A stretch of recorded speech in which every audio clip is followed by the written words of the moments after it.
Welcome to you all. This is the Digital Hungary podcast. I am Julia Ronyai, and our guest is Martina Somorjai, a sex therapist and researcher with whom we are preparing for a truly taboo-breaking conversation. It's worth knowing that in 2016, she was the first to introduce the concept of porn addiction in Hungary, which was still debated even in professional circles at the time. Later, she also wrote a book on how to address this issue. In addition, she is credited with creating several new sexological theories, which we will also discuss. There are many things we could talk about, but I chose to focus on pornography and its social impacts. It's not an easy topic, as it is still surrounded by many prejudices and misconceptions. But perhaps that's precisely why it's unavoidable to talk about it openly. Let's start right away with a somewhat cliched, but bold statement. Anyone who has internet access today also watches pornography. Is this true? If they're interested. Not everyone is interested in pornography. It's just like vanilla ice cream. Someone is absolutely not attracted to vanilla ice cream, so it's pointless to talk about why they don't eat vanilla ice cream because they're not interested. They're not attracted to it. Maybe they've tried it, but it didn't appeal to them. You can't say that just because someone gets internet, they will start watching porn. I do feel that many people don't openly admit to watching it, even in friendly conversations. Yet, statistics, like those collected annually by Pornhub, show that there are a lot of female viewers, and that there are viewers from practically every age group. Do you think you could provide statistics on who are the most active porn viewers in Hungary? I won't give statistics, but I'll mention something else that might be more interesting. Why so many people watch it? It's because this is an opportunity to see an erect penis. Of course, to some extent, men are also interested in seeing what another man's penis looks like when erect, but it's absolutely certain for women that nowhere else does anyone think that perhaps they would also like to see something. The perspective you're mentioning surprises me because everywhere you hear that men are so visual and that they primarily need this kind of input. So according to this, women are also visual, but to some extent it's a taboo.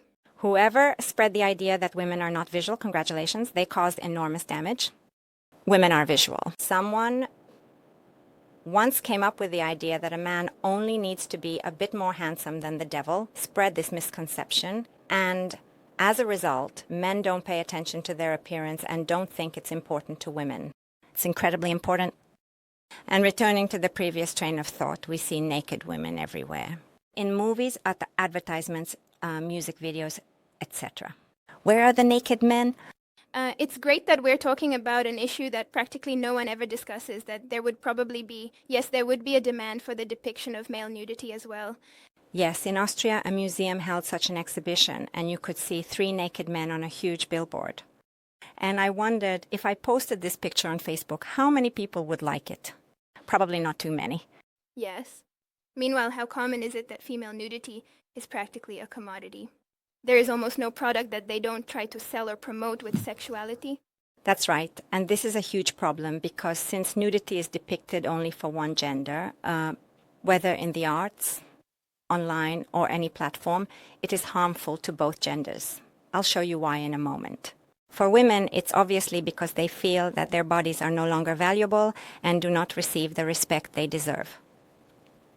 For men, it's harmful because if we don't show something, if there's no visual representation, if we don't talk about something, in this case, the penis, then it essentially becomes a taboo. Anything that is taboo is always associated with some form of shame. A man might subconsciously think that the male body is not beautiful, not acceptable, that women don't like it, that the penis is not appealing. It's a necessary evil, and this can make men insecure. Obviously not every man, but many and increasingly more, and I can prove why I think this way. There are more and more men who send unsolicited pictures of their genitals. Why do they do it? Not just for the reasons everyone thinks, but also because they want to counterbalance exactly this. They are so uncertain about their acceptance by women, the attractiveness of the male body, or even the appreciation of the penis by women, that they want to counterbalance this. They want confirmation that yes, indeed, it is indeed beautiful, indeed desirable, indeed good. The male body is good, the penis is good. And of course, we know that this was originally a punishable act. In the past, they were called satyrs. Today, they are simply called exhibitionists. It is no longer punishable, and more people are engaging in it. So what I wanted to convey from all this is that when something affects only one gender, even through the media, then The other gender also suffers the consequences. You mentioned that women are also visual, but are they to the extent that even such a photo could excite them? Yes, it's possible. I would add that there are men whose penises are not attractive at all when erect, yet they still send them, and their profile picture is often a nude photo, so. They essentially force you to click in some way. If it's a dating site, they say to check the profile, because there's something interesting there. You click, and they are already satisfied knowing that you clicked because they might see it among the visitors. And here the opposite effect takes place, as they want to regain their lost self-confidence by knowing that even if they might not look good, they are still being viewed. And this gives them a kind of satisfaction that they might not get from elsewhere. It also depends on whether the person feels that this is the expectation. Often people don't do certain actions because they want to, but because they believe the other person desires it. We can also turn to how much pornography has reinforced these expectations. Because, as we know, not only a few decades ago, but even a few years ago, this kind of dating culture, like sexting and sending intimate photos, was not so common. Is this due to the fact that pornography has become so widely accessible? Or is it likely that it would have been the same in the past if this culture had existed? To explain this, I need to introduce the old times a bit. Let's say the times under communism, when it was not really possible to talk about sex. There was a so-called communist morality. Before that, there was theocracy. Now we are turning back the pages of history quite a bit. And then, due to religious morality, it was not possible to express anything about sex in any way. Sometimes for this reason, sometimes for that, but it was not allowed. This does not mean that people did not have ideas or desires, but they were strongly restricted by the state in this regard. I would have liked to touch on this topic with you about how in different eras, and I'm not thinking of ancient historical times, but rather the second half of the 20th century, how it could become more widespread, not in today's sense because of porn, but really the distribution of pornographic content. I didn't live in this era, but in the 70s and 80s it was perhaps only shown in very hidden, somewhat underground magazines. Then in the 90s, at least in Hungary, Playboy and Hassler came in, these kinds of colorful magazines. And maybe there were a few pictures on the internet, but it was nothing like today, where these contents are widely accessible. How do you actually see this historical year as described in the spread of pornography, and what do you think were its very important points? I would rather summarize, because it's very difficult to say exactly in which decade something started, but there are huge changes compared to earlier times, and I think I can present a very interesting summary now.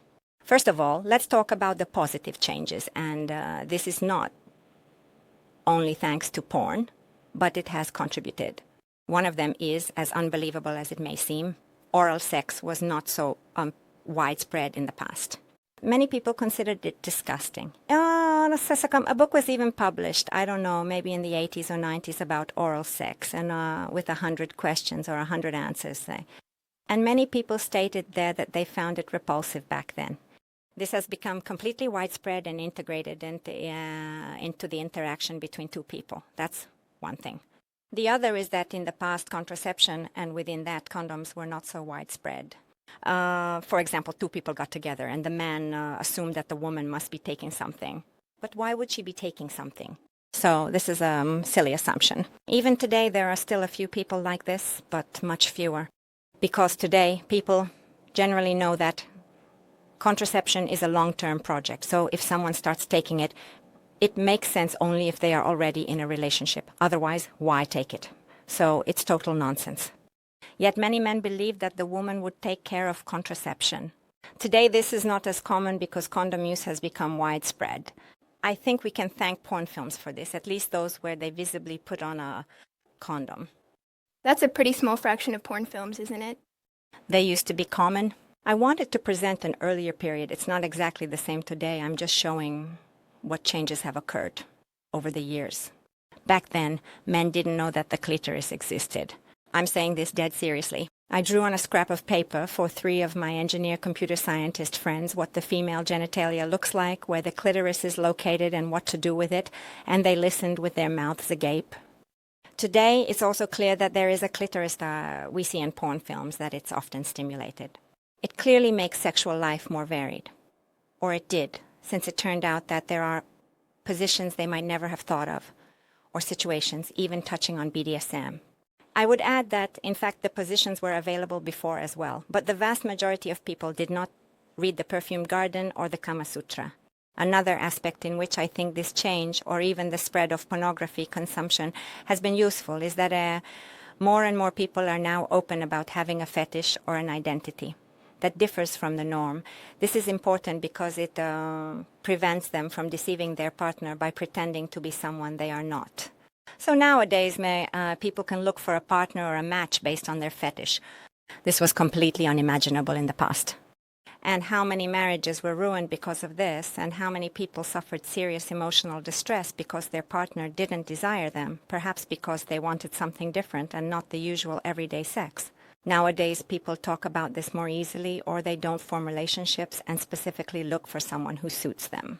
I think this is a very positive change because one should not compromise or deceive the other.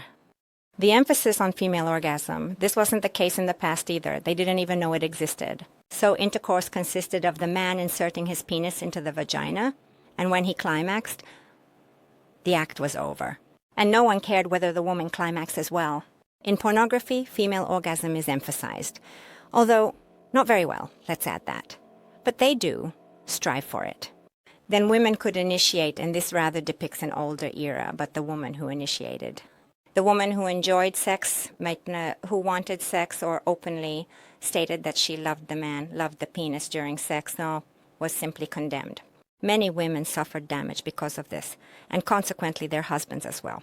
As I mentioned earlier, when one gender is oppressed, the other gender also suffers the consequences. This could be a very important message of this podcast for people to understand that it's completely unnecessary to humiliate women because men end up suffering too, because of him, in the end.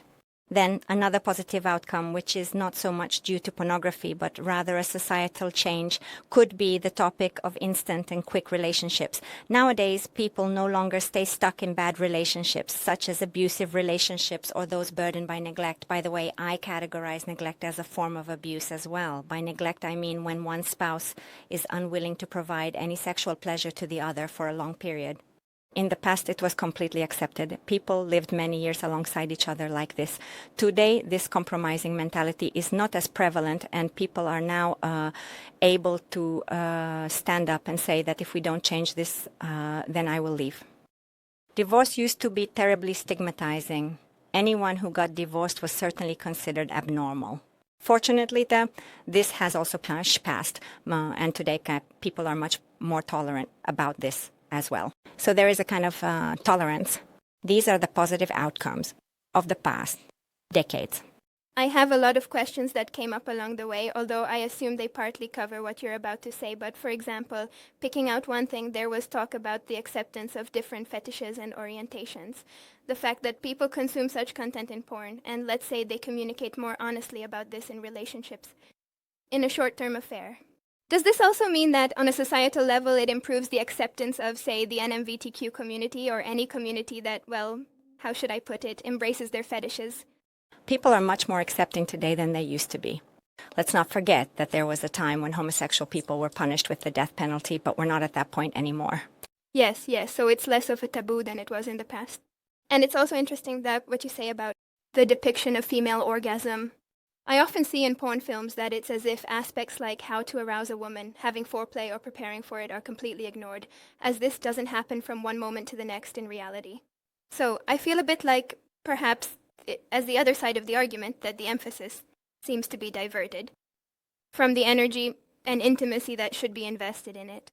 I absolutely agree with you, but this doesn't exclude what I said earlier, so let me correct it a bit. When women are screaming all over the place in porn, visibly enjoying it, that's not something the director adds in. What they want to communicate is that the woman's pleasure is important, and one sign of this is her moaning with pleasure. But you're absolutely right that foreplay doesn't really happen. Everything happens too quickly. But now I'll mention the negatives. The biggest problem with porn is that it's unrealistic, and it makes people who watch it incapable of real-life interactions. In reality, it's hard to imagine that it would unfold like this. Now I'll sketch out a typical porn movie. A man and a woman After exchanging 2 sentences, start undressing each other, and there might be a kiss in a good case, in a bad case, not even that. And in the next moment, the man grabs the woman's head and pulls it down to his penis. He forces her to perform fellatio. Now, reality is not like this, so it doesn't look like this. However, the problem is that many men or boys who watch this think that this is how it will happen, and they believe that a woman's every desire is to have his penis in her mouth after 2 minutes. Well, no. Or maybe he doesn't even believe this, but it doesn't matter because the woman's expectations no longer count in this story. He's used to it being enough for him, it's good for him this way, and well, he practices this in his sexual relationships as well. That's right, but here comes the responsibility of women, so to speak. Well, responsibility, it sounds terrible, but they can say no to this. And the more women say no to this, the more men will feel that this is not a realistic expectation. This is not how we start making love. The other very negative message of pornography is that it's the woman's job to arouse the man. How is that possible? How did we get to this point? It's the other way around. Yes, because we often see that it's the woman who is performing, while the man practically does nothing to set the mood for the woman. It should be the other way around, as men naturally have a higher sex drive and get aroused more easily. I'm depicting a comparison between a healthy man and a healthy woman. So, the men should do everything to get the woman in the mood. But is this how it is in real life? Ideally, if the man hasn't been overly exposed to a lot of pornographic content. Well, or even the women too, right? So it could also be a problem that they think this is the expectation. I'm especially thinking of the younger ones who may have had few sexual experiences that would have established the opposite. You're absolutely right, but it's not just the young who fall into this, but also lonely women who think they can't attract a guy any other way, just thoroughly. By fulfilling all his desires and not saying, no, I don't want this, or I don't imagine it this way, like excite me first before anything happens here, or be gentle with me. Could you start by caressing me? Instead of jumping straight to me, giving you oral pleasure, by the way, why don't you give me that first? So these are things that could easily be said. It might be that the more logical order of things would be to first get to know each other. First establish an intimate relationship, regardless of whether we call it a relationship or not, and perhaps only then turn to sexuality. Because if we start with this, we are essentially exposing ourselves to something that might not even be a good experience. And now this has become absolutely commonplace. Perhaps it's strange if someone doesn't start getting to know each other with sex. Or if it's not on the first date, then maybe on the third or fourth. I don't see this as very healthy. How do you see it? I completely agree. In fact, this is exactly what I usually suggest to my clients, especially if they come to me with potential problems, not to rush it, because in the past, women were very tolerant of potential issues, whether it was premature ejaculation or erectile dysfunction. But today they are not tolerant because sex happens too soon. If the man puts in a little or even a lot of effort, courts, pampers the woman and dedicates time and energy to developing a relationship, then he can rightfully feel more secure even if he does fail. A woman who has not been emotionally won over beforehand will certainly not tolerate the man's lack of performance or its failure. This woman will get up and leave. And she might even laugh at the man, or worse, tell her friends and acquaintances. So I do not recommend jumping into bed immediately. And by the way, it can happen to anyone at any time, so even someone who has never experienced it in their life or an early ejaculation cannot be sure of themselves. Nowadays, women know that early ejaculation is not a good thing either. In the past, for example, this was also a misconception, really something that was forgotten. Many believed that it was normal for a man to climax in 1 or 2 minutes. Nowadays, people know so much about sex and at the same time so little, but the good part is that they know, for example, that this is no longer acceptable. At least the woman who wants to enjoy sex for a long time won't accept it. Obviously not everyone, but those who do won't accept it. Although pornography is unrealistic in the sense that such problems, like erectile issues or anything else, don't occur there, everyone has to perform perfectly, So in this regard, it's also distorted, meaning it's not entirely fair to men either. Yes, thank you for that comment. I'm so glad, because I regularly get asked why I always talk about men's porn watching and what about women. Well, let's talk about women now. What do women see in porn? That the man is constantly erect. There's not a moment of softening during the entire action, whereas in reality, this can happen and it doesn't mean anything bad. A little softening, for example, during a change of position is perfectly normal. But that's not what they see in porn. So women's expectations have also become unrealistically high. And they not only expect endurance from the man, but also the 20 per 5 combined that we see in porn. Obviously not everyone, because some say that this is already too much. But still, women's expectations have increased. So we always talk about how men watch porn and look for bombshell women in real life based on that. But the situation is that it works the other way around too. So everyone wants their partner to look like that six-pack plumber in the porn film, who, of course, always looks good. Turning to online dating, we increasingly see that women swipe right on those who are perfect in appearance. What about the remaining 95% who can't show the same attributes? Not to mention, this likely results in the majority of women gravitating towards the exceptionally handsome men. No one swipes right on the average man. Well, yes, this is why online dating should perhaps be pushed into the background, not just perhaps, but definitely, because it doesn't do any good for a person's psyche. Neither on one side nor on the other. I have observed that more and more micro-relationships are forming, meaning 1 or 2 dates, one sexual encounter. And then we practically treat each other as products and move on to the next one, whoever it may be. But I think even in the past 5 years, this trend is visible, that we are increasingly less capable of investing energy into another person. Which, honestly, I don't know how much is the fault of pornography or the consumer society. How do you see this? It's not just the fault of pornography, but also the misconception many have that if they let someone go, another will come along. This way of thinking existed to some extent before, but now it's very strong. So loyalty, fidelity, perseverance, struggle, even masculinity. But of course, we can see this problem among women as well. These have disappeared. And this is one of the most harmful effects of pornography and the many instant relationships, or the pursuit of them. The virtues necessary for life and struggle, as life is a struggle, are vanishing from people. And that's why I said earlier that people become incapable of living when they watch a lot of porn, but not just from porn. Also from this swiping left and right on dating apps. That is also an addiction. Absolutely. And then we can also talk about how artificial intelligence is spreading more and more, and all sorts of fancy AI solutions are emerging. Soon a porn experience might surpass real-life sex. And then the question arises, who will bother to leave home and try to go on a date where all sorts of unpleasant things might happen? There might be no chemistry, maybe. You have to talk, and there's nothing to talk about. So I would think that this problem is only going to worsen in the coming years. Anxiety intensifies, fear increases, as you also mentioned or hinted at. And indeed, the willingness to take risks is getting lower and lower.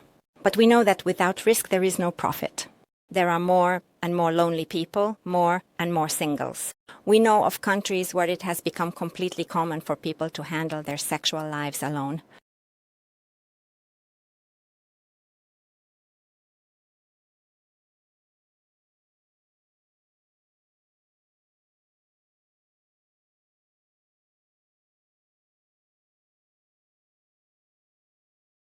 But then this process can probably be reversed. For example, to add to the previous point, when I conducted my research on porn addiction, I found this to be my most serious conclusion. It kills sexual desire. I have no more serious conclusion than this. Anything else that might be said today is not as serious unless we consider the human aspect I mentioned earlier, which renders one incapable of living. But the fact that one can slowly say goodbye to their libido, I find this very serious. And is the cause of this overstimulation due to pornographic films? Or is it anxiety? Or perhaps both? Not anxiety, but overstimulation is definitely a cause, of course, naturally. Well, because I suppose we are not optimized to bombard our brains with so many different types and such quality of content. It's really interesting to me that it's known about you that you also coined the concept of the touchless orgasm. I find this relevant because I deduce from it that actually very small stimuli or even internal stimuli would be sufficient to get us into a state of arousal. This is a very interesting question. It is decided in the brain. So orgasm is something that originates in the brain, even though we feel it in other parts of our body. This touchless orgasm happens with brain control. That's right. So by thinking about something, it can happen whether it's arousal or climax. That's right. But actually, it's not easy. There is such a huge contrast. Obviously, porn reduces the ability to fantasize, and for example, this is also a problem. Absolutely. You need some external input for a person to get into an aroused state. Well, yes, because it's more convenient this way. So the part of the brain, the right hemisphere, which is related to fantasy, imagination, creativity, and so on, becomes lazy. What we don't use atrophies, it's so obvious. But yes, for example, practicing orgasm without touch can be a good way out of this. Can I mention more negative effects? It might sound strange, but I would also include here that since there are more and more divorces, one reason being the emergence of special sexual needs. Oh yes, because I didn't mention that there are artificially created sexual needs. So let's say a person was never interested in a certain thing, but after seeing it so many times in porn, they become aroused only by that. And then let's say their wife or husband can't fulfill this for them, and they end up divorcing because they no longer have libido for anything else.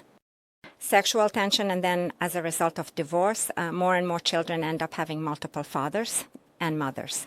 So from a conservative perspective, this is negative, as fundamentally this is not the ideal setup. Then I find it very important to mention that online, going back a bit to online dating, it's simply an illusion. So a person thinks they have a relationship with someone they chat with daily. Well, this is not a relationship. This is not even remotely close to a relationship. So what kind of situation is it when two people live in the same city and they chat instead of meeting regularly? Simply put, the quality of human relationships is deteriorating extremely. And from this perspective, people's standards are low because they settle for this. So it's interesting that on one hand, the standards are high as they seek the perfect appearance and perfectly functioning sexual organs, while on the other hand, the standards are very low because they no longer want physical relationships to manifest physically. Virtual is enough. There's chat sex, mutual masturbation in front of the camera, so anything one can imagine, and that's enough. Well, I guess it reduces adaptability. Because why should I put energy into adjusting to someone else's needs if I can handle everything alone at home? Exactly. So this whole thing leads people towards loneliness. Everyone blames technology. Everyone says that porn came and consumed people. But I go deeper, right back to the roots.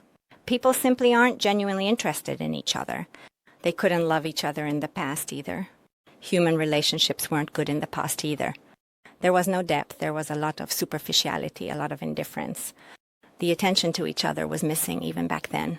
Pornography is essentially just a response that satisfies the demand for this, precisely for this. But if this hadn't been present in people's souls, pornography wouldn't have been able to gain such ground. Today, what do we see? People meet each other, and everyone is pressing their phones in the meantime, so they are not paying attention to each other. Now, if we are talking about human connections in general, not just romantic relationships. But the situation is that it would have been the same in the past. Just back then, they didn't have a phone in their hands. There are no deep feelings, no desire for inner connection, and this is generally decreasing more and more in people. And this is what fuels all these negatives, because these are just substitutes, these are loved. Substitutes. Okay, but we know that we're not suddenly going to throw our smart devices out the window. Is there a way, to what extent can we improve this trend and reconnect with each other a bit? This is everyone's individual decision. If someone decides they want to meet more with their fellow humans, they have the opportunity to do so. What I consider a very good direction is if people transition from this massive individualism, that is the culture of selfishness, towards the culture of living for the community. I advocate for this also because a study on happiness levels was recently published again, showing how happy people are in different countries. Naturally, Hungary performs very poorly, as always. We are in 51st place, but it was observed that in those countries where people are the happiest,